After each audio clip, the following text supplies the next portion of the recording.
Formula ఉంటుంది. సరే ఇప్పుడు నేను సబ్హెడింగ్ పెట్టండి G4. ఆ పక్కకు రాసుకో. ఈ 4 దేశాల గల వీటికి గల ప్రత్యేక అధికారం వీటిలో రాసుకున్నా బ్రాకెట్. ఇదే మీసాల బ్రాకెటా ఫ్లవర్ బ్రాకెటా? ఏదో ఫ్లవర్ ఏదో పెట్టి రాసుకోవాలి.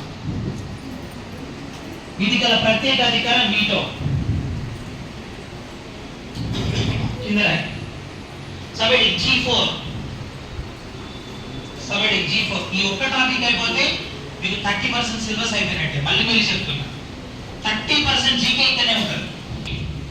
G4 రాసుకున్నా కింద రాసుకో. ఇంకేంటి అర్థమైంది కదా? దేనికోసం ఏర్పడే G4 దేశాలు? యుఎన్ఓలో శాశ్వత సభ్యత్వం కోసం ఏర్పడే 4 దేశాల కూటమి. యుఎన్ఓలో శాశ్వత సభ్యత్వం కోసం ఏర్పడే 4 దేశాల కూటమి. బ్రెజిల్. సరదాగా అడుగుతున్నా, బ్రెజిల్ రాజధాని ఏంటి? తప్పదు ఇంకా సరదాగా చెప్పండి. బ్రెజిల్ క్యాపిటల్ ఏంటి? No Brasilia. Rio de Janeiro కాదు, Brasilia. Once again Brazil capital ఏంటి? ఇండియా. న్యూఢిల్లీ. Japan Tokyo.